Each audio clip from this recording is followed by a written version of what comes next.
Seguimos ahora en la columna laboralista de Modo Obrero, como todos los miércoles, acá por Radio Inclusión FM 102.3, una radio cooperativa de Gualeguaychú.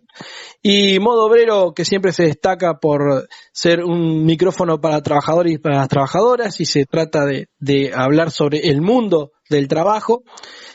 Hoy, en Modo Obrero, vamos a tener el gusto de contar con la nota a la doctora Natalia Salvo, que es docente universitaria, es abogada laboralista, por supuesto, y miembro también de la corriente 7 de julio, que nuclea abogados laboralistas, que ya hemos entrevistado a otros participantes o integrantes, como ustedes recordarán. Así que, y hoy el tema que por ahí que nos convoca, y que vamos a agradecer a Natalia en este momento, es la nueva ley de teletrabajo, que es justamente en esta situación se ha vuelto tan necesario, se vio que era algo necesario que ya se venía discutiendo hace muchos años. Así que, Natalia Salvo, buenas noches desde Modo Obrero. Buenas noches, ¿qué tal? Muchísimas gracias por la invitación, ¿cómo están? Pero bien, acá todos en estado de aislamiento social obligatorio. Exactamente, así es. No queda otra. Así que bueno, pero sabemos que nosotros tratamos de dar esa herramienta, esa colaboración de un medio social antihegemónico que es Radio Inclusión, justamente con eso, no dejar de pasar por ninguna circunstancia, tratar de comunicar, ser comunicadores sociales y tratar de dar herramientas, sobre todo, dar herramientas, que es el fin también de la columna laboralista que siempre hacemos en Modo Obrero, para dar herramientas a los trabajadores y trabajadoras para que después puedan reclamar. Entonces, hoy estamos frente a una situación mundial, pero que nos llevó a acelerar ciertas cuestiones que ya se venían, creo que del 2010 discutiendo, que es el teletrabajo. ¿Qué nos puede decir de esta nueva ley? ¿Qué cuestiones, qué características tiene? ¿Qué aspectos estuvieron viendo desde ustedes la corriente 7 de julio? Y bueno, después seguramente te preguntaremos algunos detalles que nos quedan dudas. Sí, cómo no. Bueno, tal como lo decís vos, la verdad que el fenómeno del teletrabajo o del trabajo a través de las tecnologías de información y comunicación, es decir, de dispositivos tecnológicos, es un fenómeno que se agudizó a nivel mundial, pero exponencialmente desde el advenimiento de las consecuencias de esta pandemia, que por supuesto trajo aparejado el aislamiento o la no concurrencia a trabajo de los trabajadores y las trabajadoras. Esto además de poner de relieve que son los trabajadores y las trabajadoras lo que le dan valor, ¿no?, a la producción, y no así la empresa, porque al no ir los trabajadores y las trabajadoras a trabajar, fíjate que la retracción de la economía o el retraimiento de las economías de todo el oro, de todo el mundo, con mayor o menor medida, depende, ¿no?, la participación o la intervención que tuvo el Estado para paliar un poco esos efectos, ha sido a nivel mundial. Así que en todos los dogmas o los axiomas del mercado en relación a que la empresa es la que da valor, me parece que se vio bien de manifiesto a nivel experimental y empírico con lo que sucedió.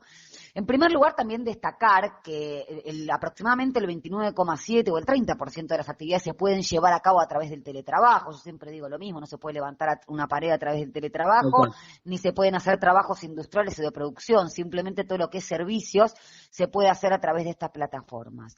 Y también, una cuestión, una perspectiva, un prisma fundamental para ver cómo incorporamos la tecnología a las relaciones de trabajo.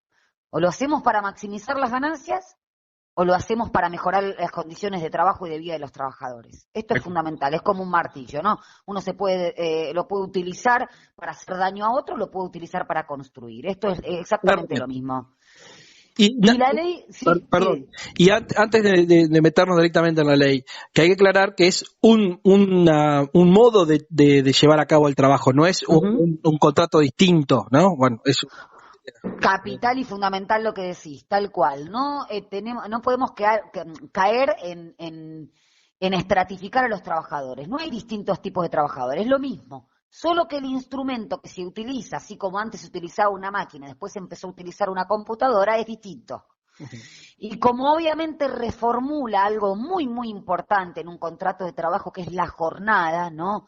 Y hace falta la presencia del Estado a través de una ley, la presencia de los actores sociales a través de la negociación colectiva para decir, a ver, muchachos y muchachas, acá termina la jornada de trabajo a disposición del empleador y acá empieza la libre disposición de su tiempo por parte del trabajador. Como ahora está bastante complicado porque obviamente las tareas se llevan a cabo en el ámbito doméstico o en un lugar distinto que es la empresa, y se reformula esa situación porque también vale aclarar, el antagonismo sigue siendo el mismo, capital trabajo, trabajadores empleadores.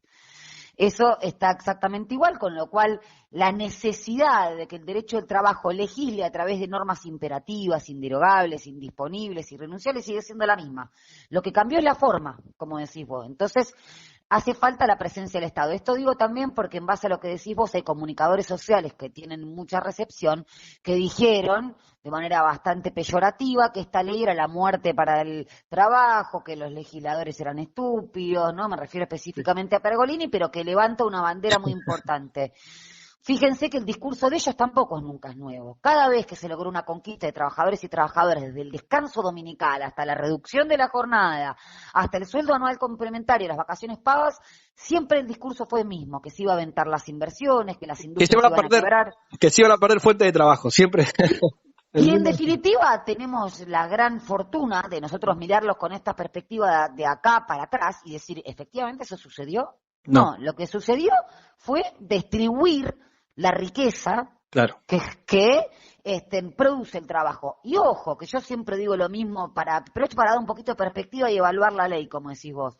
Yo siempre lo digo cuando doy clase en la universidad. A ver, el derecho individual del trabajo y el derecho colectivo de trabajo no existe en un modo de producción capitalista, no en una economía cooperativa o comunitaria, no existe en el comunismo.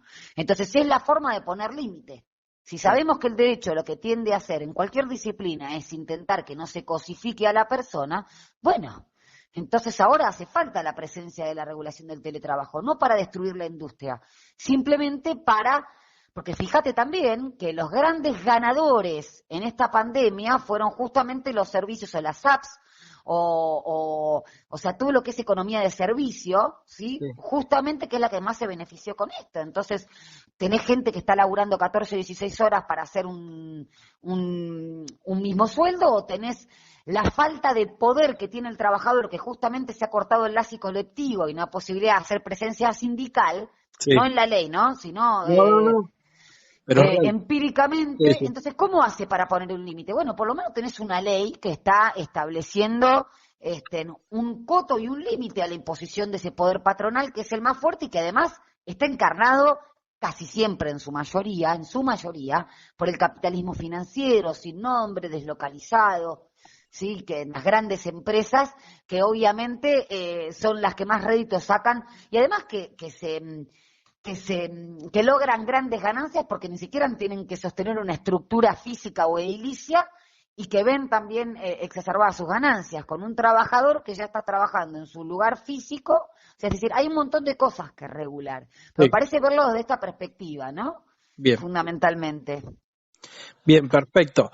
Entonces, ya entrándonos a la ley propiamente dicho, lo que va regulando, recordamos a la audiencia que estamos con entrevista con Natalia Salvo, que está que docente de la Universidad de la UBA, ¿no? Y de La Matanza también, ¿sos? De la Universidad Nacional de José C. Paz. De José C. Paz, perdón. Sí. Bueno, y queríamos recordarte también que estamos en una audiencia que está apuntada a trabajadores y trabajadoras. Siempre porque tenemos un vicio, te digo porque yo todo el tiempo los abogados, sí. Nos vamos un poco tecnicismo y a veces hay que volver un poco a tierra para que nos entiendan y se pueda de alguna manera cada uno reclamar si es que corresponde o hacer valer sus derechos, ¿no?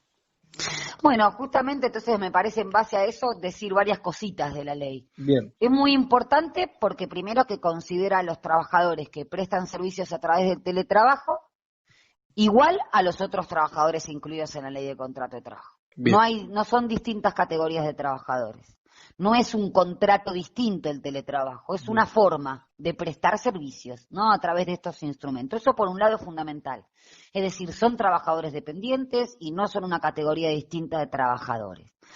Otro de los aspectos que me parece centrales de la ley es que delimita la jornada de trabajo, lo que en términos de teletrabajo se dice desconexión, es decir, el empleador no lo puede convocar al trabajador a que Sí. esté a disposición suyo por fuera de la jornada que está establecida, ni mandarle un mail, ni solicitarle que esté conectado, ni que le resuelva el problema. Total, está en su casa o en otro ámbito que no sea la empresa. Esas son dos cuestiones fundamentales, muy, muy importantes. Después, otra de las cosas importantes es que lo obliga al empleador a que provea los instrumentos de trabajo, en su instalación, en su conservación y en su mantenimiento, desde la conexión a Internet, es decir, todo lo que se precisa para realizar el teletrabajo. Que esto es una obligación del empleador también en nuestra ley de contrato de trabajo original, Sí, sí. ¿no? Que los instrumentos lo pone el empleador. Entonces, lo que sí, seguramente lo habrán escuchado desde la corriente 7 de julio, nosotros tenemos una crítica a la ley porque,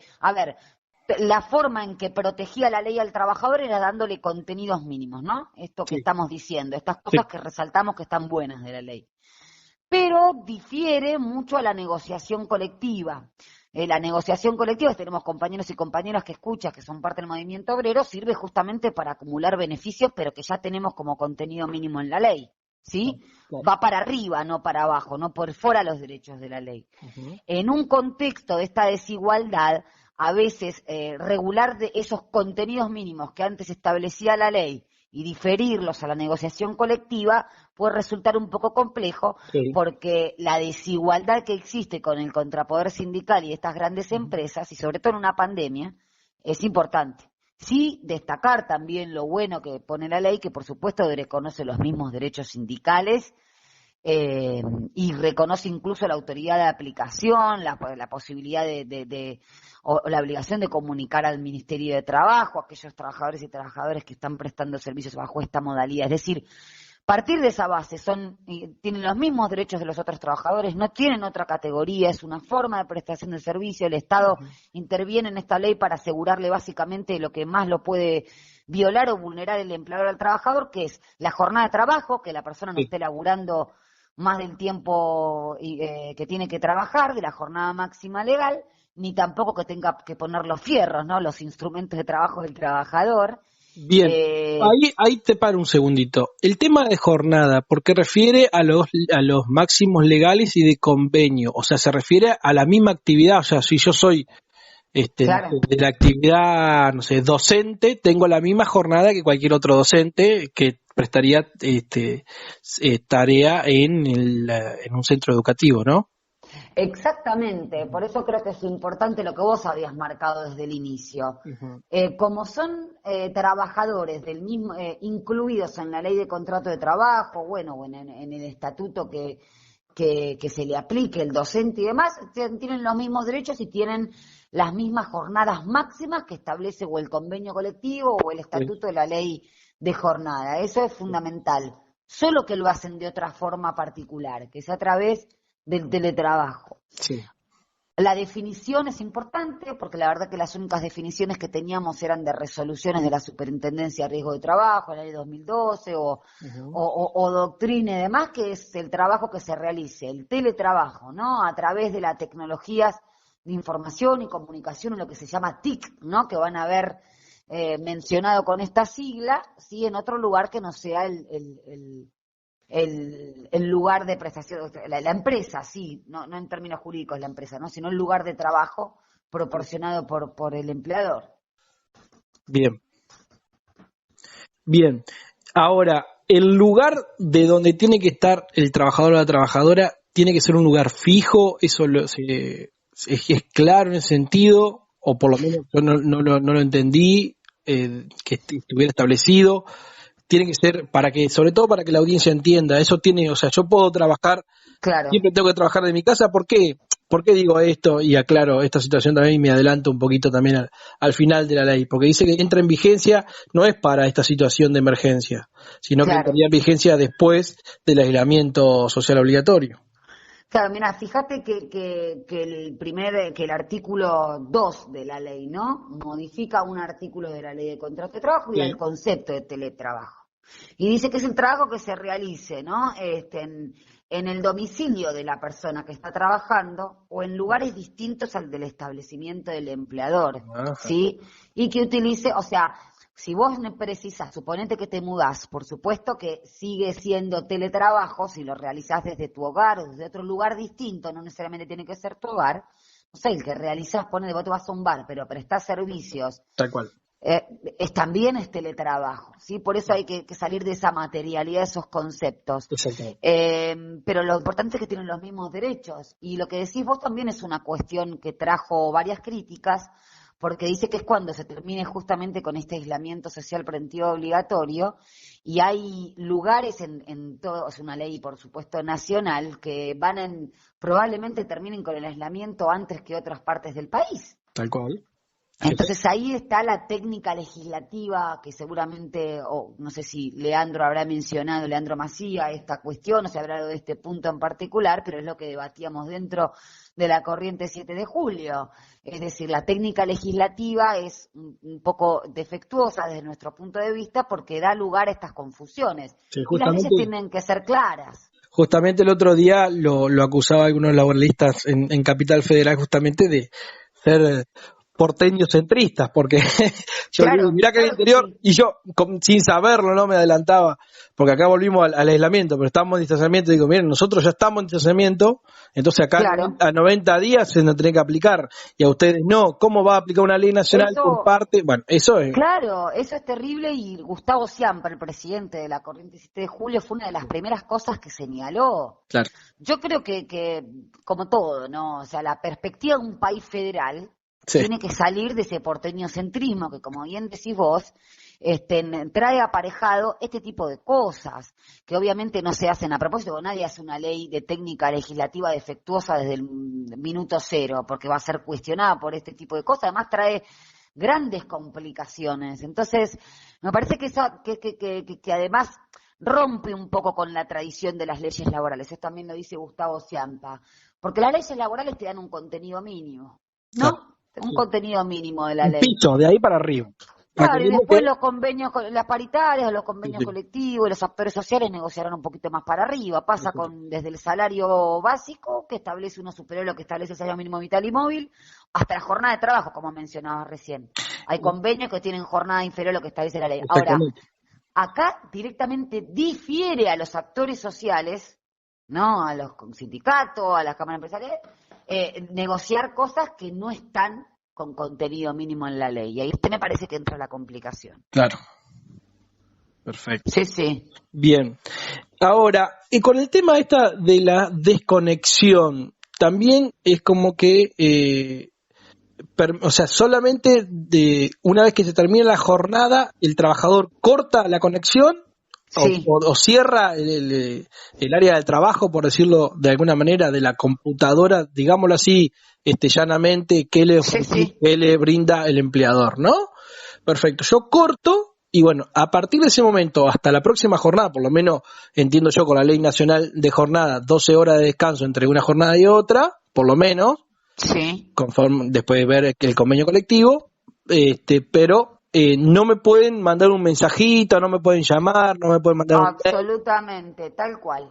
Eso es muy importante, porque no es la desconexión, te pueden mandar un mail. No, justamente lo que veda el artículo 5 de esta ley es que tiene derecho el trabajador a no ser contactado Bien. y desconectarse de todos los dispositivos digitales que lo mantengan conectado, ¿no? Con la empresa. Claro. Y, o sea, porque termina la jornada laboral. Esto quiere decir que el empleador no le puede exigir a quien teletrabaje, que realice estas tareas, que realice tareas, ni tampoco le puede mandar comunicaciones, ojo, ¿sí? Claro. Por ningún medio, porque ya está fuera de la jornada legal. Bien, perfecto.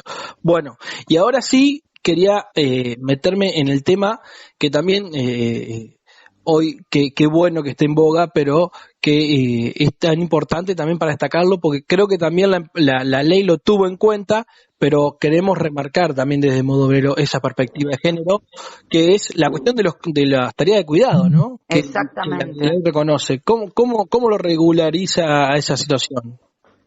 Bueno, lo que establece esta legislación, que es muy importante, que como bien decís vos, aborda con perspectiva de género, sabiendo que son las mujeres las que regularmente prestan entre 3 y 4 horas diarias más de trabajos o de tareas de cuidado o no remunerado, como se dice, ¿sí? Es decir, y si hay menores de 13 años, creo que establece la ley, porque había habido una modificación de 13 y 14 años, al cuidado del teletrabajador, ¿no?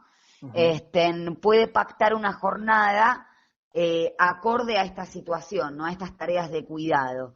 Eso me parece muy, muy importante, no solamente menores, sino personas que tengan algún tipo de discapacidad o adultos mayores que convivan, ¿no? Mucha gente tiene algún adulto mayor que conviva con quien realice un teletrabajo. Y si requieren cierta asistencia específica, como una persona con discapacidad o un adulto mayor o un menor de 13 años, sobre todo en esta situación, bueno, pueden pactar esta interrupción de la jornada o una jornada en un horario acorde por fuera de estos de la realización de estas tareas. Me parece muy, muy importante y la verdad que es uno de los grandes logros de la ley.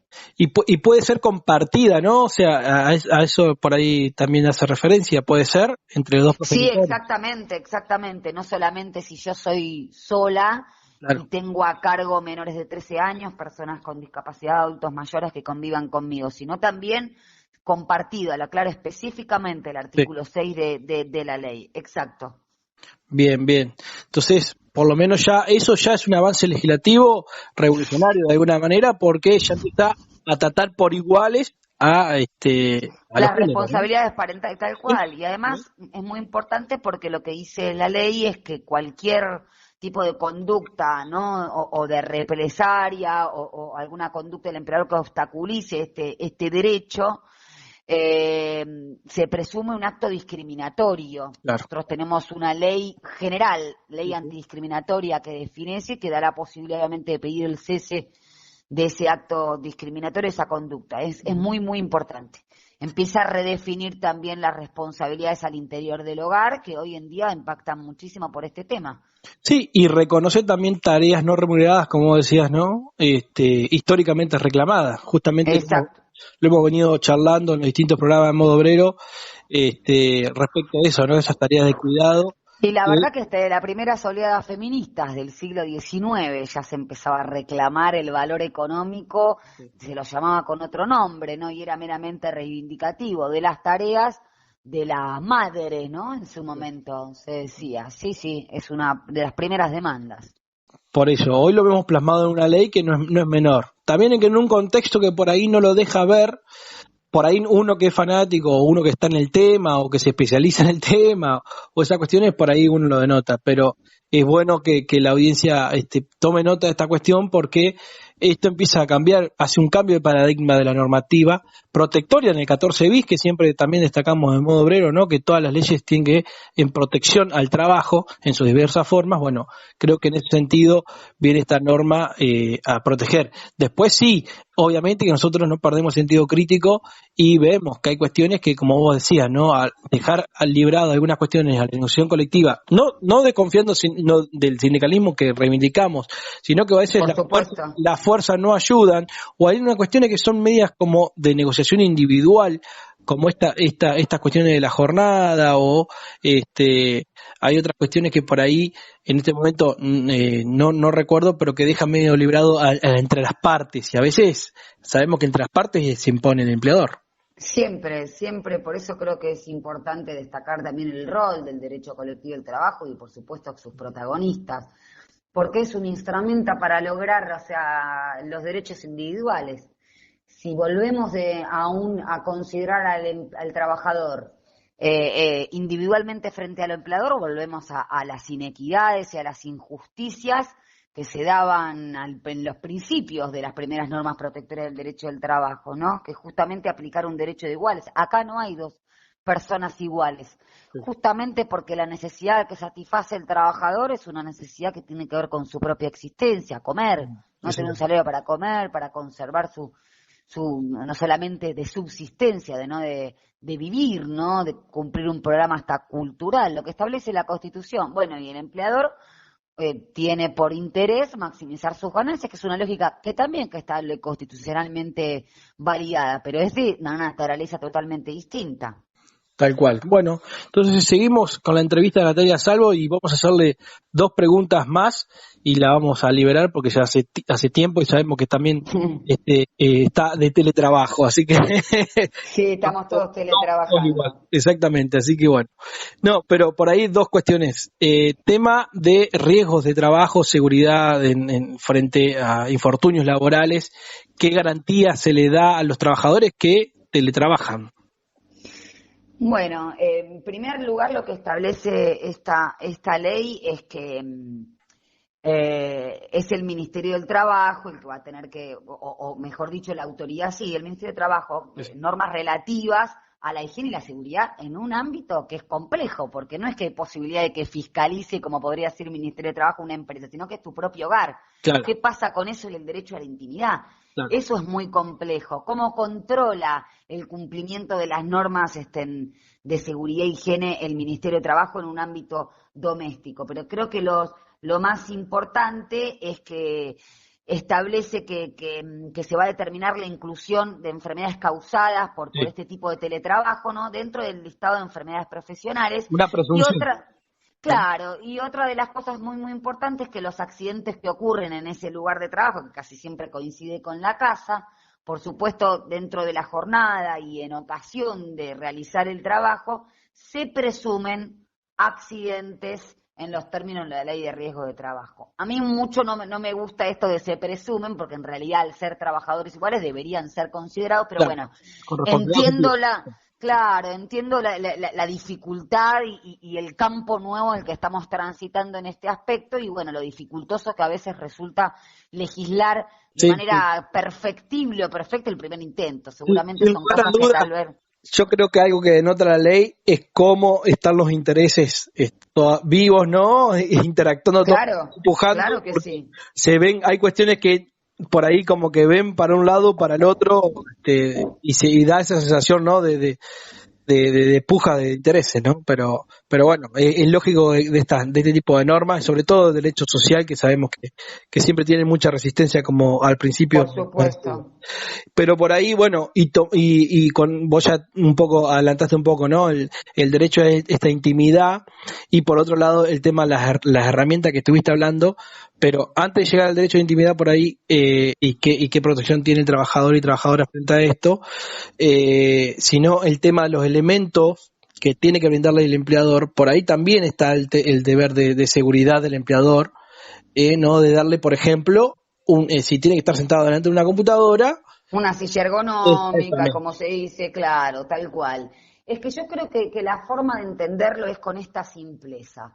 A ver, nosotros como abogados lo sabemos, el trabajador no tiene por qué participar de los riesgos porque tampoco participa de las ganancias, ¿no? Exactamente. Entonces tiene que mantenerse su integridad física o psicofísica y por supuesto no tiene que poner de su propio patrimonio los instrumentos de trabajo porque si no prácticamente pasa a ser un socio, Claro. ¿no? Estos elementos de trabajo, tanto lo que se llama como el hardware o el software, los tiene que proporcionar el empleador. Esto es importante porque justamente se define el teletrabajo cuando se utilizan estas tecnologías de información y comunicación. Sí. Y tiene que también brindarle todo el soporte necesario para que desempeñe las tareas. Esto que decís vos, la silla también, Claro. ¿no? Y todo lo que sea costos para instalar, mantener y reparar, ¿no? Porque obviamente se puede llegar a romper por la utilización normal de estos Sí. instrumentos de trabajo, lo tiene que proveer el empleador. También dice la ley, y esto es que la compensación por la utilización de las herramientas propias también lo tiene que poner el empleador, ¿no? Si yo utilizo algo personal. Sí. Eh, Así que creo que esto también es un instrumento muy importante, más allá de que hay otro artículo que habla de la compensación de los Mayores gastos. mayores gastos, ¿no? Que tenga la persona que trabaja bajo esta modalidad. Gustavo Ciampa también tiene una frase muy, muy importante que dice, bueno, a ver, ¿cómo mido yo estos mayores gastos? No sé, por ejemplo, en Internet. Claro. Yo estoy en mi casa, utilizo, entonces, todo esto siempre va a jugar en detrimento del trabajador.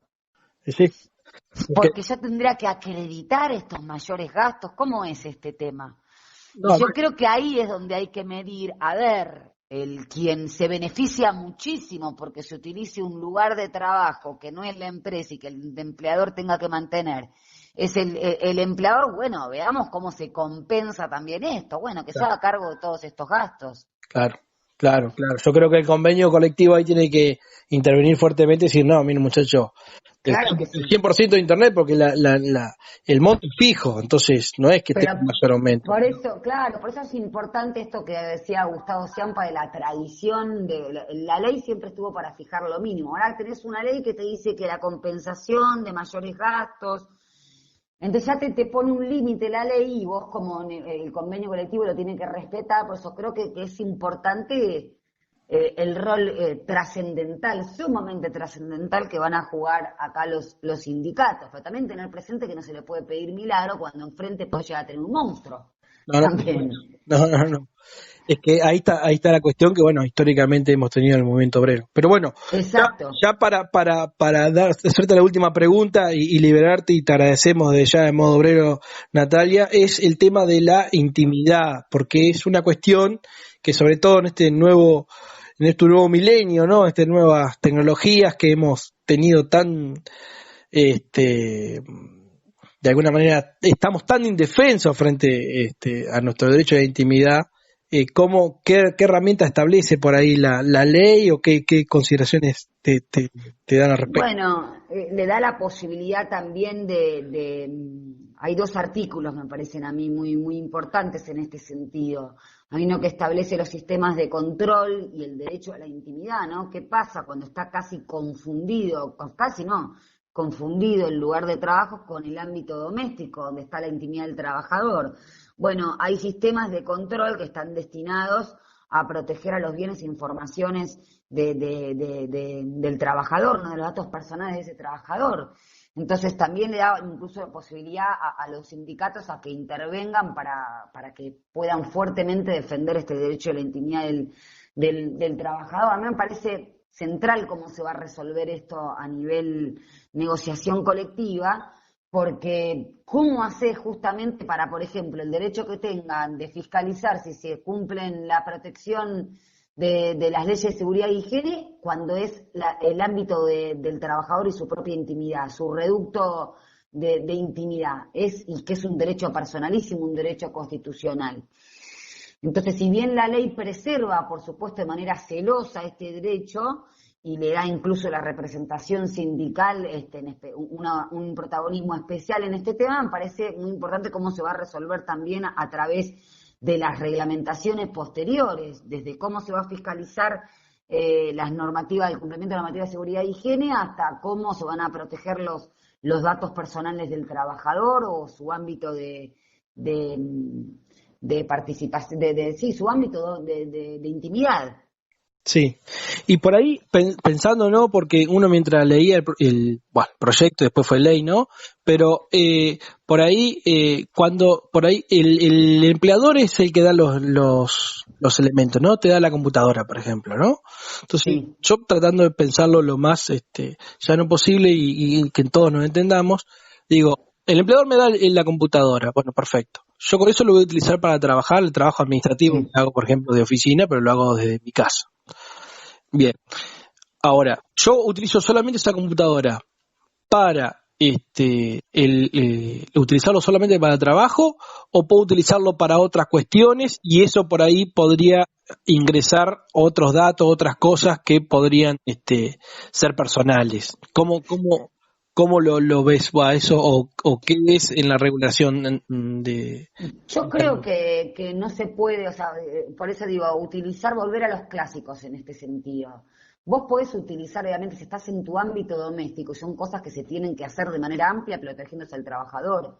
O sea, me parece que vedar la posibilidad de que ese mismo instrumento, esa misma herramienta, la utilice el trabajador para fines personales es algo absolutamente inverosímil, ilógico y de imposible cumplimiento y violatorio, sí, también, porque está en su ámbito doméstico que está confundido con su ámbito laboral. Ujú. Entonces, si hay datos personales en ese instrumento de trabajo, bueno, proteger justamente como también se han protegido los correos electrónicos, todo lo que no Bien, tiene que ver con lo laboral y ese ámbito es al revés, todo es intimidad, protección de la intimidad del trabajador, porque está en su ámbito de intimidad y es una excepción a la regla la posibilidad de fiscalizar por parte porque eso es otra de las cosas importantes, el poder de dirigir la prestación del trabajador, de organizar la empresa, la tiene el empleador en la empresa, no en el ámbito doméstico, ojo con esto. Claro.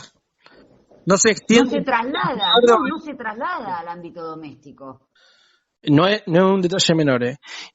No es un detalle, por eso digo, hay que volver a los clásicos y pensarlo con cierto sentido común. Ojo que es el ámbito doméstico primero. Claro. Bueno, y mentí porque ahora me estaba recordando otra pregunta que tenía, que era, que se me ha pasado, que es el tema de que el trabajador, si prestaba tareas en el ámbito de la empresa, comienza a hacer el teletrabajo y después decide volver a su lugar de trabajo porque en su casa se hace imposible, por decirlo. Sí, que puede pasar, lógico. Puede pasar.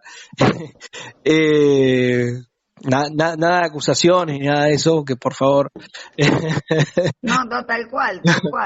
Pero digo, eso lo puede hacer el trabajador, está dentro de la potestad que tiene el trabajador. Sí, por supuesto, además, es la otra cara de la moneda del trabajo, de la voluntariedad, es decir, que el teletrabajo sea voluntario. Bien. Que también sea reversible, como dice la ley, ¿no? Que tenga la posibilidad de decir, bueno, ahora si el empleador se niega, ¿no? Que es otro de los supuestos, no se niega o no le otorga tareas presenciales, sí, por decirlo en algún otro momento, a mí lo que me parece un poquito confuso es que dice que si hay motivos fundados, que sea de imposible satisfacción, el empleador como que estaría cubierto, ¿no? Supongamos que alegue, no, yo ya no tengo tareas presenciales para darte. Eso es complicado, ¿no? Sí, es peligroso. Es como cuando el trabajador que tiene una incapacidad inculpable vuelve a trabajar y dice no tener tareas para otorgarle, una cosa similar. Exactamente, ¿no? Porque es como que, claro, ahora el principio general es que el trabajador puede exigir, obviamente, y revocar su voluntad de hacer teletrabajo y revertir esa situación. Claro. Entonces esa cuestión tiene que estar garantizada por el empleador. Totalmente garantizada, está en la ley. La reversibilidad de esta forma de trabajar. Perfecto. Revertirla, volverla al estado anterior y hacerlo presencial. Bueno, perfecto. Bueno, seguramente van a aparecer montones de dudas, van a haber muchas preguntas que seguramente iremos sumando y después capaz que volvemos a conectarnos por este tema o por otros más también, así que ya te agradecemos el tiempo. No, por favor, gracias a ustedes. Que sos muy requerida y que